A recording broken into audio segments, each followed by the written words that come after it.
So, you've got a startup idea. That's great. But let's be real for a second. In today's market, building a Me Too product is basically writing your own company's obituary. It's the startup equivalent of showing up to a party wearing the exact same outfit as the most popular person there, except your version is slightly less cool. You might get a few polite nods, but you're not going to be the one everyone remembers. The landscape is just littered with the ghosts of companies that thought adding one more feature or making the UI a slightly different shade of blue was enough to compete. It's a guaranteed path to obscurity, a fast track to becoming a footnote. The problem is, we've become obsessed with features. We look at a successful product and think, I can do that, but with dark mode. Or what if we add AI-powered emoji suggestions? But that's just rearranging the deck chairs on a ship that's already sailed. It's superficial. True differentiation, the kind that builds a moat around your business, doesn't come from a feature list. It comes from digging so deep into the core problem that you understand it better than anyone else. Better even than the people who have it. It's about questioning the very foundation of how a problem is currently being solved and asking, is there a fundamentally better way? So, that's what we're going to get into today. This isn't just another talk about finding your niche.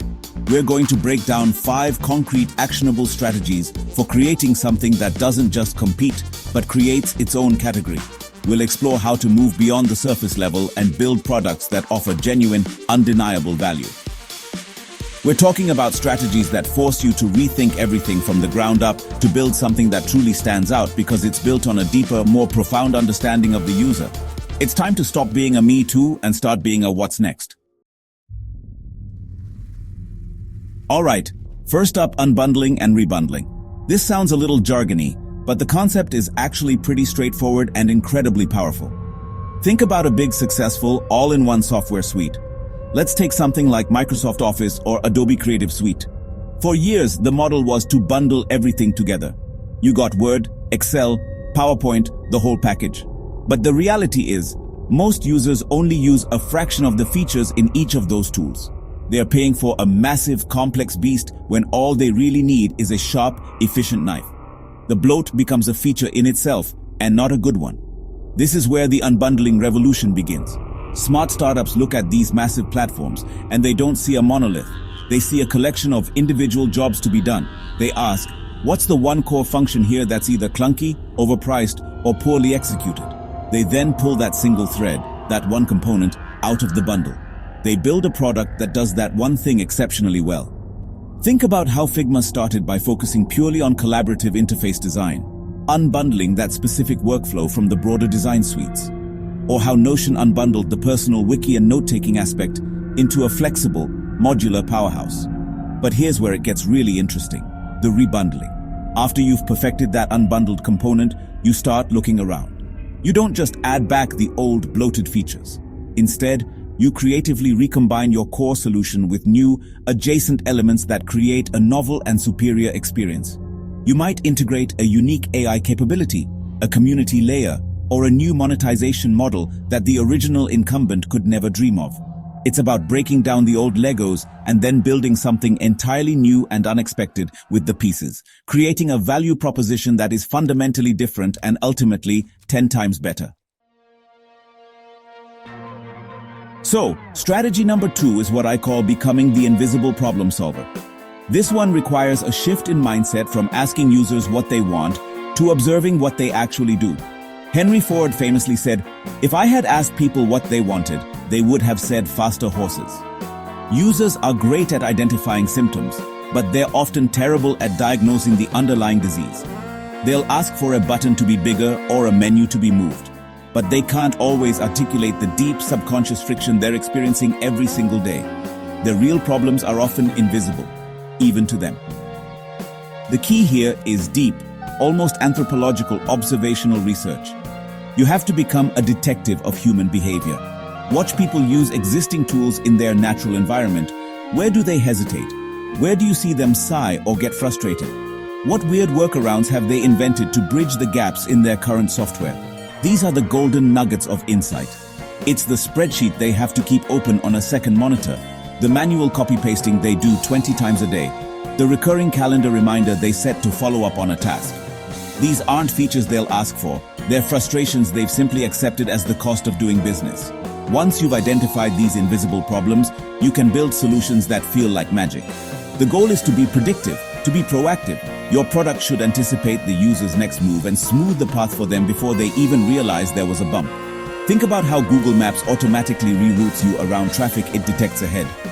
You didn't have to ask it to. It solved a problem you were about to have, invisibly. When your product can address a need before the user even has to articulate it, you're no longer just a tool they use. You're a partner they can't live without. That's a level of value that's almost impossible to compete with.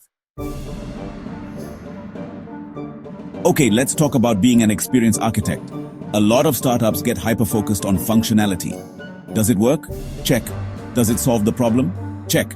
But they forget that humans are emotional creatures. We don't just use products, we have relationships with them. A product that is purely functional is like a conversation that's just a transfer of information. It's efficient, but it's cold and forgettable. To truly stand out, you have to design for emotional delight, not just pure utility. You have to architect an experience, not just build a feature set. This starts by mapping out the user's emotional journey, not just their workflow. At what point in the process are they likely to feel anxious, confused, or frustrated? And at what point can you introduce a moment of surprise, empowerment, or joy? It's about thinking beyond the core task. Maybe it's the satisfying little animation when you check off a to-do item. Maybe it's the witty, encouraging message that pops up when you complete a difficult task. These are what we call micro-interactions, and they are the building blocks of a great emotional experience. They're the things that make a user smile without even realizing why. Think about the feeling of using a product that just you. The interface feels intuitive, the feedback is immediate and satisfying, and there are little touches of personality that make it feel human. This isn't just fluff, it's a powerful competitive advantage. When a user feels good using your product, they build a positive association with it. They're more forgiving of its flaws, more likely to recommend it to others, and far less likely to switch to a competitor, even if that competitor has 1 or 2 extra features. You're not just solving their problem, you're making their day a little bit better. That's how you build a loyal, passionate user base. Now for a big one that many early-stage startups overlook, becoming an ecosystem weaver. There's this temptation to build a walled garden, to try and own the entire user experience from start to finish. The thinking is, if we keep them inside our app, they can't leave. But that's an outdated product-centric view of the world. The reality is, your product doesn't exist in a vacuum. It's just one tool in your user's much larger digital life, one stop on their overall workflow. They're already using dozens of other apps and services to get their work done. Instead of fighting this, the smartest startups embrace it. They adopt an API-first mentality from day one. This means they think about how their product can talk to and connect with other products before they even finalize their own UI. They don't just build a product, they build a platform. The goal is to weave your solution so seamlessly into the user's existing ecosystem that it becomes an indispensable hub, a critical piece of connective tissue. Think about Zapier or IFTTT. Their entire business is built on being the glue between other services. They add value not by being a destination, but by being a conduit. When you do this right, something powerful happens. Your product's value is no longer just what it does on its own. Its value is multiplied by every other tool it connects with. You're not just a to-do list app anymore. You're the to-do list app that automatically creates tasks from your emails, adds them to your calendar, and sends you a Slack notification when they're due. By integrating with the tools your users already love, you're borrowing their trust and embedding yourself deeper into their daily habits. You stop being another app they have to check and become part of the very fabric of how they work. Finally, let's talk about the power of thinking small to win big. This is the hyper-niche innovator strategy. It feels counterintuitive, right? The goal is to build a massive company, so you should go after a massive market. But trying to be everything to everyone right out of the gate is a recipe for mediocrity. You end up building a generic solution that doesn't truly delight anyone. The alternative is to find a very specific, often overlooked and deeply underserved niche. I'm not just talking about small businesses. I'm talking about independent florists in Canada who need inventory management. That's specific.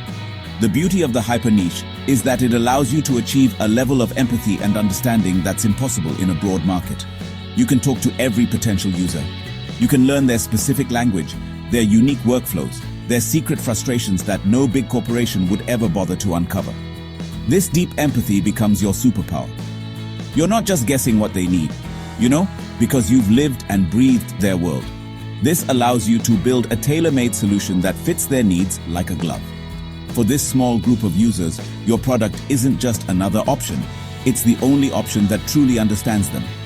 It becomes indispensable, and from this tiny, loyal, passionate beachhead, you can begin to expand. You can move into adjacent niches, maybe from florists to independent bakeries, then to small craft stores. You build a reputation as the company that really gets a certain type of user. This focused, deliberate growth is far more powerful and sustainable than a scattergun approach. You're not boiling the ocean, you're creating a powerful, concentrated current that eventually grows into a tidal wave.